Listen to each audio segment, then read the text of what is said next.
We on Fire Sports Podcast, The Spot, season number 4, episode number 45. And yeah, man, we back. Once again, if it's your first time listening, we on Fire Sports Podcast, The Spot. We provide high-five takes and analysis across the sporting landscape. And if you're an OG of the show, man, I appreciate the check-in. And yeah, man, we're here at midweek. As the NBA playoffs have definitely jumped off. And all teams now have played 2 playoff games. And boy, it's been a treat over the last, half a week or so, man, with the NBA going into the main stage, the NBA playoffs. So, man, we're going to take a look, just at the playoff games, man, that wouldn't jumped off, man, in the first 2 games for all series. As, we mosey on along into the NBA playoff slate. As we actually got some matchups, coming up, tonight, just in the NBA playoffs as well. As we got the Orlando Magic, trying to, get themselves right, man, and get this series tied up 1-1, traveling, up to Boston, man, see if they can get a split up there. Also, we got the Miami Heat, man, after losing game 1. They trying to get that get back, against the Cleveland Cavaliers. We'll definitely see, man, Cleveland looking like a well-oiled machine in game number 1. So we'll see if Miami is able to break bread and get that split up there in Cleveland. Also, we got the Golden State Warriors, man, after knocking off the Houston Rockets in game number 1. See if they're able to take another game down there in H-Town in Houston, man. Try to put the Houston Rockets in a nice little hole. We'll definitely see what that do. Is that Boston-Orlando game jump off in a few minutes here, as well as Cleveland and Miami be playing at the same time. So I know, just like you guys, man, probably be flipping back and forth between those 2 games, as we got the nightcap tonight with Golden State and Houston. Also, we are 24 hours away from the NFL draft, as the NFL draft will jump off tomorrow, Thursday night in prime time. And we got the Tennessee Titans officially on the board with the number 1 pick. A lot of people believe that they're going to go down the road of Cam Ward, quarterback of the Miami Hurricanes. Definitely make that number 1 pick. I just think that Tennessee, they're in a nice little transitional period. They fired, they GM last year, Van Carthron. Moved on in a new direction as far as the upstairs is concerned. So we'll see what direction they move forward. But pretty much across the board, looks like they're going to go in that direction of Cam Ward. Also, we got Cleveland sitting at number 2. We'll see what Cleveland do. It's been, a lot of speculation, one from Adam Schefter. He feels that pretty much they're going to move with Travis Hunter at number 2. The versatile quarterback and wide receiver out of the University of Colorado. Lucky enough for me, I actually got a chance to watch Travis Hunter play high school ball, man. High school literally about a mile away from my residence. So, I've been knowing about Travis Hunter for a nice long time, man. Heisman Trophy winner. Looks like he may be going to Cleveland. We got the New York Giants sitting in at number 3. You definitely going to see what they're going to do, man. A lot of people believe they may go Shedeur Sanders. They may go Abdul Carter, the edge, defensive end from Penn State. We got my Chicago Bears coming in with that number 10 pick. There's been a lot of speculation up in Chicago, man, whether or not the Bears try to get Ashton Jeanty, running back from Boise State. We'll definitely see what it do. And speaking of that, actually, I have a treat coming up for you guys, man. I got my man, E. Salim, Mr. Taylor Street, man, falling through from the Weekly Dog Sports Betting Podcast, man, as we take a little peek into the NFL draft. So I got that coming up very, very shortly, just in regards. But, man, let's get into these NBA playoffs, man. Like I said, it's a favorite time of the year for NBA lovers, man. And, it's a lot of players that get an opportunity, man, to etch themselves into history of the NBA, man. Just kind of put themselves a little not safe forward. And there's been some interesting tidbits, man. And, I go back, to Monday, man. The Detroit Pistons, man, traveling up to New York, man, in game number 2. The Knicks, they was able to go on that epic 21-0 run in game number 1 to go ahead and close that deal on the Pistons. Pistons look like, man, just a team as they are. A young ball club, just on the main stage of the NBA playoffs, playing Madison Square Garden, bunch of celebrities and so forth out.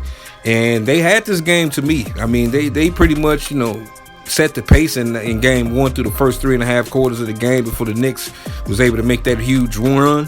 But in game number 2, we saw a Detroit Pistons team that kind of learned from their mistakes in game number 1. I just think that J.B. Bickerstaff, man, the head coach of the Detroit Pistons, I think he ratcheted up from a defensive perspective as they was able to hold the Knicks to 94 points as the Pistons, just got at that 100 piece. And first and foremost, can't forget about the job that Cade Cunningham did, man, in game number 2, ended up with 33 points and 12 rebounds. I just love just his pace of play. He's a guy that don't fall in love with the three-point shot as much. Plays that mid-range game. He's a little bit choppy probably in the first half, but I thought in the second half, man, Detroit did a real good job of getting into the basket. Getting to the basket, man, because the Knicks, to me, they was a little broke, especially in the third quarter, man. The Knicks, their offense was just flat. And I just think that Detroit, they finally learned from the lessons in game number 1. They didn't get, real, too gangster as far as shooting a million threes, lessening the turnovers, and being able to get the ball into their sweet spots and able to, make things happen, man. Tobias Harris has been a godsend for the Detroit Pistons. He's continuing to play good ball for them. Man Thompson, and I think he's their best perimeter defender, but he's a youngin. He's got a tough deal with Jalen Brunson, having to deal with him, as Jalen Brunson as well had 37 points in this game. And so I just think that, to me, this is a series that I got the Pistons, man, winning this series in 6 games. I just think it's my upset special, man, for the first round of the playoffs. I just think that the Knicks, for me, man, they just get bogged down on offense. And it's not because they don't have talent. I just think that sometimes they're a little too dependent on Jalen Brunson as far as the score. And with a team like Detroit, as we saw really in game number 2, is that Detroit can allow Jalen Brunson to get that 35 piece. And they still can operate and hold the Knicks down less to 100 points in the game overall. So, yeah, man, that series is 1-1, man, as they transition to Detroit now. The series swing to Detroit. Detroit, they got what they needed, man, getting that split up in New York. And, man, they move forward, man, to game number 3. Like I said, game number 3 be played in New York. And in Detroit. The ironic part about it is that the game is going to be at the same time as the NFL draft, man. So I'm not sure, what the schedule makers was doing just in that. Especially a team, in a big metropolitan area like New York. Yeah, I'm not sure what the deal on that. And then the second game, say on Monday, man, was, to me, I think this is the best first round series, man, as far as just a matchup is concerned in the whole playoff slate, as we had the Los Angeles Clippers knock off the Denver Nuggets 105-102. The Clippers, to me, the first half of both of these games, man, they were playing good basketball. They could have easily won game 1 as the Nuggets, they was able to come back from 7 points down late in the fourth quarter to win, game number 1 in Denver. But I thought game number 2, man, was just a bounce back. It was a bounce back. Kawhi Leonard, man, this guy is looking like old school Kawhi Leonard. 39 points in this game, man. This guy's just a marvel. He's one of the greatest playoff performers, man, I've seen in a long time. It's not really a knock on him as far as the talent, man, just with the frustration with Kawhi Leonard. It's really about the availability. And, I just think that the Clippers overall, this is a deep ball club. And you got one of the best head coaches in the NBA in Tyronn Lue. I just like, James Harden obviously is playing at a high level. You got Norman Powell. You got Ben Simmons just being just a passer and a defensive guy. And, Zubac, doing a pretty, okay job on Nikola Jokic, as they go way, way back. And so I just like just the versatility and the depth, say, for the Clippers. From the Nuggets, man, it's just really about the others. Because Jokic, he's going to give you what he's going to give you.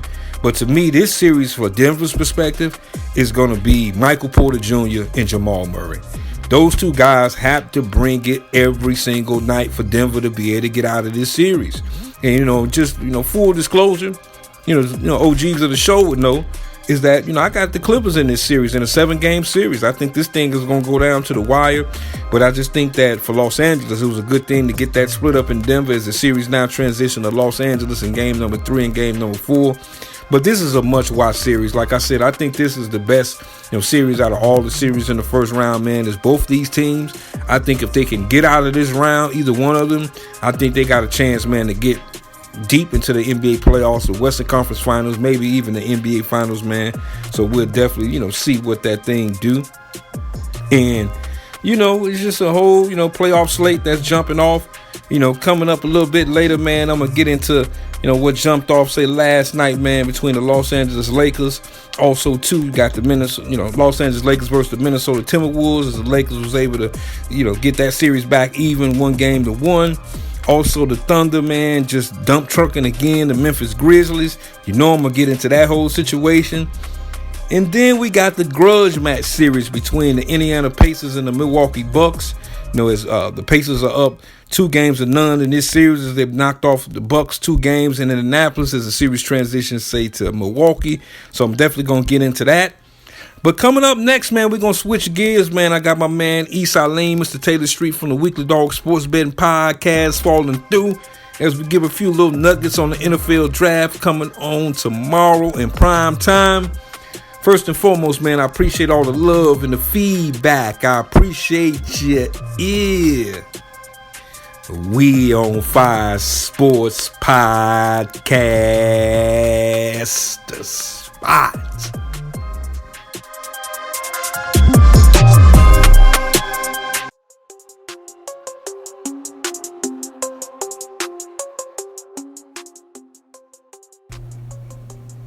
Welcome back. And tomorrow we got the big time NFL draft, man, jumping off, man, in Green Bay, Wisconsin. And just a little south of Green Bay, man, we got our Chicago Bears. And when I say our Chicago Bears, I got a special guest falling through. Talk a little bit of NFL draft. My man Esau Lane from the Weekly Dog Sports Betting Podcast. Definitely check them boys out on Firebox or at Firebox 2300. And, man, we're going to get right into it, E-Man. What you think the Bears should do, man, at number 10 in the draft, man, coming up tomorrow? First of all, I want to say, the Bears, go Bears. I feel like this is our year. We already been making some great off moves all season. And now the draft is here. I feel like we set everything up for this draft as far as the offensive lineman is concerned. We got some defensive edges. We got some 3 techniques. We've been doing a lot. We've been very, very interesting this year. So with that being said, I'm sticking with my guns, what I had at the beginning of the year, the beginning of last year. Ashton Jeanty, I was one of the first people that was discussing his name, and now is going global, that the Bears want Ashton Jeanty, or we just have one hurdle.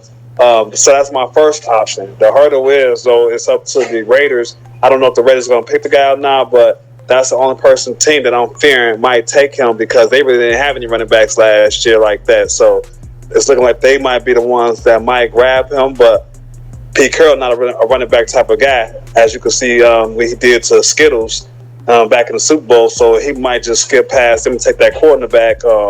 Hopefully he take that cornerback from Michigan, Will Johnson, because he's a phenom. So I'm hoping that happens. And then once we get past that portion, the Jets at 7, they now taking a running back because they got running backs.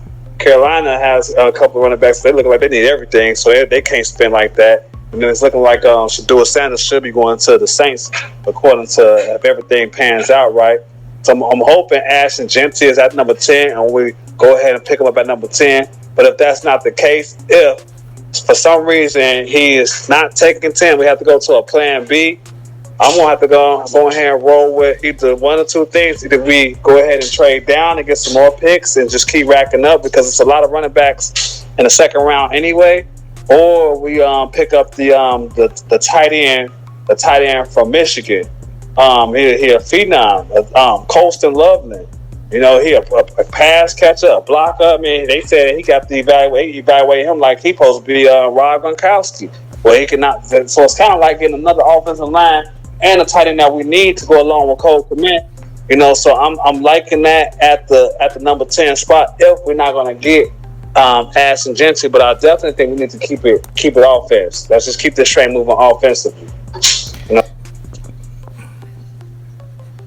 Yeah, man. I just think that for me, Ashton Jeanty it's like Christmas, man. He's the number one guy on the Christmas list.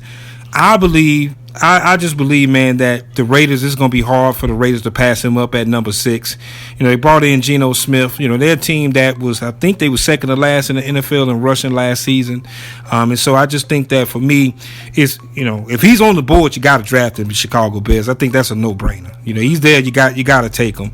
I'm with you. I think that the consolation prize, or not even a consolation prize, I'm going to go with the same position at tight end, man, but that kid Tyler Warren, man, out of Penn State, I mean, this guy could be a generational talent. I mean, the first time I seen Penn State play last season, man, this guy just, between Abdul Carter, he jumped off the screen. Tyler Warren did for me. Just an old school traditional type of tight end, man. A big guy, ranged at about 6'6", guy that's able to break tackles, get downfield, and he's versatile as far as putting them in different formations. You know, I'm with you. I think that the Bears need to still build on the offensive end. I think if either one of those guys are not available, I think it might be in the best interest for the Bears to trade down. That's what I'm hearing word on the street is, especially up there where you at, man, is that the Bears possibly could trade back, say if those premium guys are not on the board, man. But it's going to be real intriguing. And, you know, I like the pick with Loveland as well, University of Michigan. Got a chance to see him play last season. I think him and Tyler Warren are obviously the best two tight ends in this NFL draft. But let me ask you this, man. What's your thoughts, man, on Travis Hunter, man? You think the Browns should take him at number 2? Yeah, let's get it. Yeah, what you think about Travis Hunter, man? You think that the Cleveland Browns should take Travis Hunter at number 2? What's your thoughts about that second pick, man, from Cleveland perspective? Well, if I was them, they need to bring some noise in the building. They're already out of money based on them re-signing. They re-signed the defensive tackle.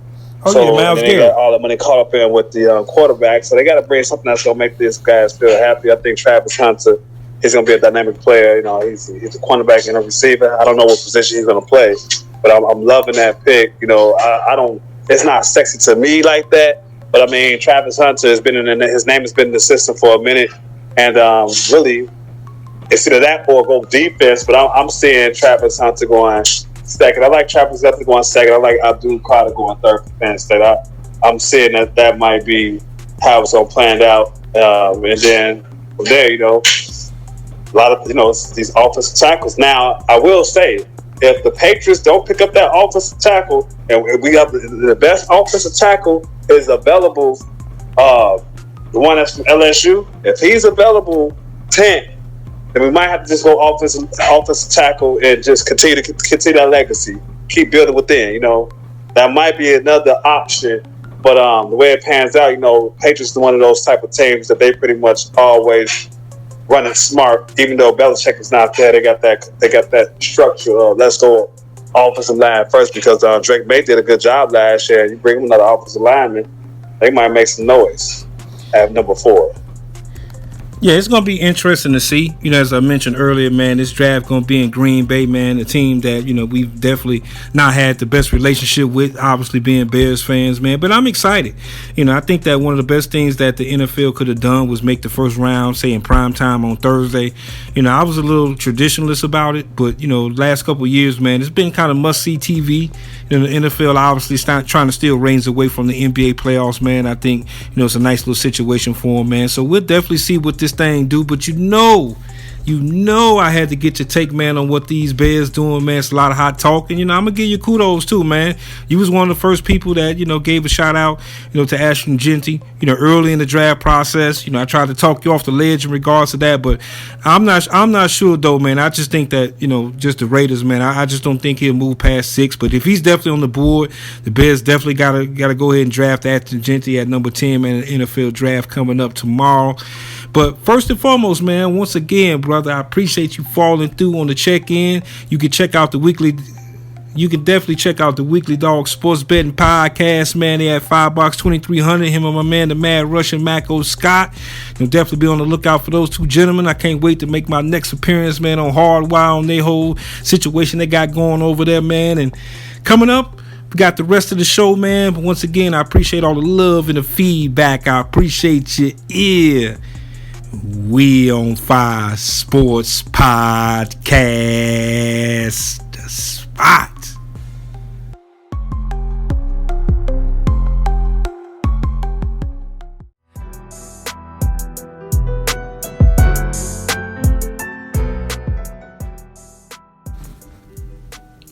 Welcome back. And last night, man, we had 3 matchups last night, man, in the NBA playoffs. Like I said, this thing is definitely getting thick. as the Indiana Pacers last night knocked off the Milwaukee Bucks 123-115. Giannis, giving you that usual 34 points, 18 boards, and 7 assists. Siakam had 24 points, 11 boards in this game. Most notably, man, it just really was the scrap, towards the second half of this game, man, with Siakam, getting tossed up a little bit. This is a series that both teams, there's no love lost, man. Love lost between both these teams, man. Both these teams do not like each other. As we all remember last year, man, Indiana and Milwaukee played in the first round of the NBA playoffs last year, as Indiana was able to move on into the second round last year. And it was beef out here in these streets. And I just think that the Pacers, man, they just have the utmost confidence, especially after beating this team last year in the playoffs. Milwaukee Bucks, man, bringing in Doc Rivers, it's another situation, man, for them as far as what direction is this organization going. Giannis, he seemed like he definitely was pissed off, man, in the post game after this game. And, Milwaukee, they got the treat. They got Damian Lillard back, a game early than most people expected. Damian Lillard and Halliburton, they definitely exchanged words, look like Lillard said, man, I'll see you on the court. And, I think he came out and played a pretty good game. I didn't expect a lot out of Damian Lillard. He's been out, for a minute with the blood clot situation. And first and foremost for him, I'm just glad that, just as a human, his health, especially with blood clots, can be a tricky situation. But, I just think Milwaukee, man, they're in a transitional period as an organization because, Giannis, he's growing a little uneasy. Damian Lillard, has had a good season. But, Kyle Kuzma, just not been the guy in the playoff situation for the Milwaukee Bucks. And I think they need a bona fide third scorer, especially when you're talking about knocking off, the Indiana Pacers. Bobby Portis, he's going to bring you that funk and bring you that umph, as he always do. But they need some production, man, as far as from a defensive end. I mean, almost giving up a 130 piece, man, to the Indiana Pacers. I don't care if this game was played in Indianapolis. I think Milwaukee, when they was at the height of their powers, when they won the NBA championship a couple years ago, they was a defensive juggernaut, man. They was able to get stops. And so now this team is kind of transitioned to, their best defense is their best offense. Their best offense is their best defense. And I just don't think that'll work against the Indiana Pacers in this series, man. It's, game number 3. Game number 3 of transition to Milwaukee. I don't think the Milwaukee Bucks is dead in this series, though. Because I just think that Milwaukee, for them, they just need to kind of get, back at home. If they're able to, win game 3, they get in a real situation to even this series up. Going in, man, I had this series going 7 games anyway. I just think that it's just going to be a knockdown, drag out type of situation. And so I really wasn't, taking back as much as the Pacers winning both of those games at home, because I just think that in this series, man, the home team really has an advantage. When you look at both teams really don't like each other, the fan bases know this. The fan base is going to be on one because of that. And so I just think that it's going to be kind of hard to break serve in this series. But the Pacers, I mean, we all know this. If they're able to come in game number 3, man, and still that game, up in Milwaukee, this series is basically over. No team in NBA history has ever come back, down, 0-3 in the NBA playoffs, series. And so I just think that, the pressure is definitely on Milwaukee, but I expect the Milwaukee Bucks to be able to bounce back in game number 3. Giannis, like I said, man, looked like he was on one, in the press conference. So, I think he's got a, 40 piece in him in this series, and we might see that, man, in game number 3 for them. Then we transition, man, to a series that, in the first game, man, in game number 1, as you guys may have heard, last episode, man, my man E. Salim, Mr. Taylor Street from the Weekly Dog Sports Betting Podcast, man, we talked about this game, a game number 1 between the Grizzlies and the Thunder. And I said, man, for the Grizzlies, pretty much what they don't have to do is just burn the tape in game number 1. You're not going to get no positive reinforcement just watching the film in game number 1. They came into, the game 1 in this series anyway, kind of limping, being able to kind of thug it out through the play-in. Ja Morant had his whole situation with his ankle, situation. And so it's just something that, for me, I just think that, the Thunder was the Grizzlies was behind an 8 ball anyway from an energy standpoint. Oklahoma City, man, they was hyped up, obviously playing at home. I mean, this team won 68 ball games, man, in the regular season. So, they was amped up for that first, home victory. And then we got the game number 2, man, and I'm going to keep it 100. I knew game number 2, man, as the Thunder was able to win 118-99. I knew in game number 2, man, after the first 5 minutes that game was over. I think that, the Memphis Grizzlies, as we all know, moved on, from Taylor Jenkins, the head coach of the Memphis Grizzlies. And I thought it was a big time mistake. You just don't change leadership on the eve of the NBA playoffs, because what happens is that regardless if the coach that you bring in is like an assistant coach, the players are still looking at this guy. They're still, that trust thing is still kind of being ironed out a little bit.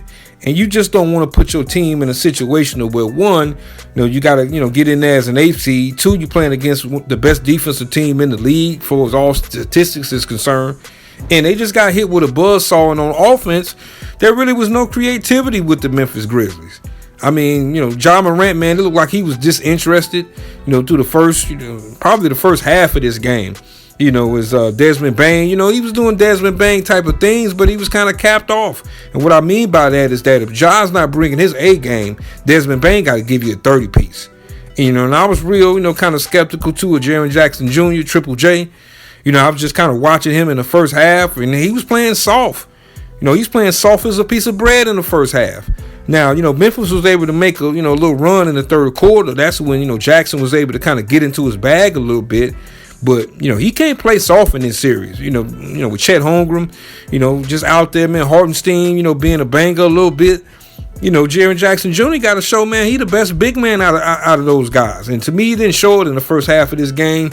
To me, it was just a day late and a dollar short from, on his behalf. But Memphis, I just think that, them changing coaches, man, took the whole soul and the whole swag out of this ball club, man. And you hate to see it.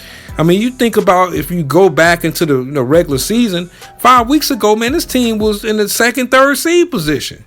And so now look at them, man. I just think that, they got a, day of reckoning, man, in game number 3. Hopefully they can pick up the pieces as it goes back, say, to Memphis. So, that whole crowd and that fan base will be hyped up.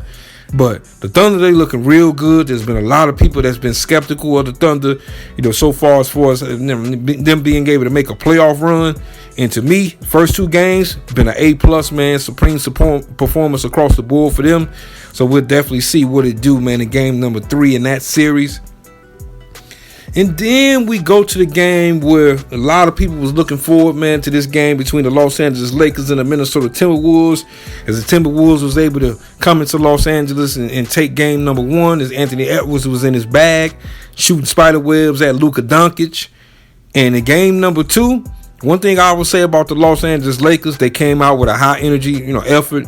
Luka Doncic having 17 points in the first quarter of this game, and that's been just kind of what Luka does for the Los Angeles Lakers, because it's obvious that LeBron James is the number 2 now.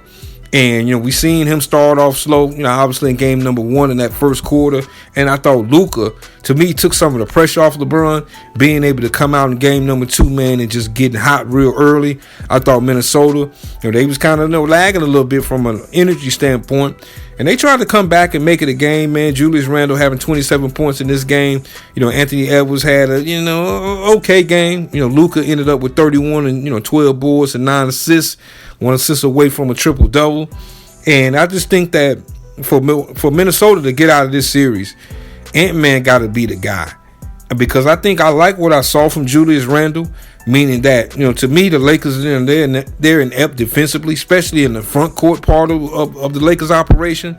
I thought that Julius Randle was able to kind of take advantage, of that. But, as far as, the rest of them, man, and like I said, Anthony Edwards, he has to give a better effort than 25 points in this game. He's got to basically match Luka and what Luka is doing. If he don't, it kind of put Minnesota in a tough situation offensively, as this team was only able to muster up 85 points in this game. This series now is tied, as move swing back to Minnesota in game number 3. And, we'll see what that thing do, man. I got a feeling, even though I had the Lakers in 6 games coming into this series, I think this thing may go 7, man. This thing definitely may go 7. So we'll see what it do when it jump off up in, say, Minnesota. And as we mentioned a little bit earlier, man, we got the Magic taking on the Celtics tonight. There's the Magic trying to make that thing split up in Boston. Boston right now is a well-oiled machine. And I just think the Orlando Magic, they just don't have enough offense to be able to, catch up to speed or stay with, say, the Boston Celtics. We just got an update, man. Jason Tatum, man, got a little sore wrist. He's probable in game number 2. I just think that the Boston Celtics, they're able to beat the Orlando Magic, say without Jason Tatum. Obviously, Brown, he came into the series a little nicked up with the knee situation, but he don't look like he got a knee issue to me, man, how he's been bouncing around. But I think even though Jason Tatum, if he don't play in this game, man, I think that still at the end of the day, I think the Boston Celtics will be able to win this game. I got the Boston Celtics in 5 games in this series. I think Orlando will still win down in Orlando, but I just think that Boston, man, they're just a well-oiled machine, man. So I got them winning the game tonight, as well as we got the Miami Heat in the Cleveland Cavaliers series, man, as Cleveland was able to take game number 1. I think the Heat, and I think this game actually may be close tonight, but I just think that the Boston Celtics, man, the Cleveland Cavaliers, especially with Tyler Jerome having 28 points, 29 points off the bench, man, in game number 1. They looking like a well-oiled machine. I just think that the Miami Heat, they just don't have enough firepower, man, just to be able to hang with a good, well-coached club. What Kenny Atkinson's doing up in Cleveland, he's definitely a candidate, for Coach of the Year. And, I just think that, for me, Cleveland, they just don't want no hiccup in this series. They want to close this series out as quickly as they can. I actually got, the Cavaliers winning this series in 5 games, and I think they hold serve tonight, man, up in Cleveland. And then we got the epic Golden State Warriors, man, was able to go down to Houston and take game number 1 as they match up in game number 2, man, for the Rockets. Rockets, coming to the series as a 2 seed. I think everybody just knows, man, that the Golden State Warriors are going to win this series. I got it going. I had to go in 7 games. I might scale that back down, say to 6 games. I think this is the biggest game of the Houston Rockets season for obvious reasons. You can't drop 2 games in a row at home, man, and expect to go out, to the Bay Area and win 2 games out there. So we're going to see from an energy standpoint, Ime Udoka is one of the best head coaches in the NBA. He's proved his worth. I got a funny inkling, man, that the Houston Rockets win game number 2 because I just think they're going to play with a better effort. I think that the Golden State Warriors, they control the pace in game number 1. And I think in game number 2, I think the Rockets is going to try to speed them up a little bit. I think Dylan Brooks and Draymond Green, we might have a little episode tonight with those 2 gentlemen. Look like they was pretty much kind of on their best behavior a little bit in game number 1. But I think, that kind of ratchets up in game number 2. So we'll definitely see what that do. And so, man, I hope you guys sit back and enjoy the games we got going on tonight. As I mentioned a little earlier, man, we got the NBA draft jumping off tomorrow. The NFL draft jumping off tomorrow. And so, I'm definitely going to have a wrap up, man, on Friday, just the whole situation with the NFL draft. First and foremost, man, I want to thank my guest, my man, Issa Lean from the Weekly Dog Sports Betting Podcast, man, Mr. Taylor Street, for falling through. And, man, I hope you guys have a great evening the rest of the week, man, till we connect game again back on Friday. Once again, I appreciate all the love and the feedback. I appreciate your ear. We on Fire Sports Podcast. The Spot.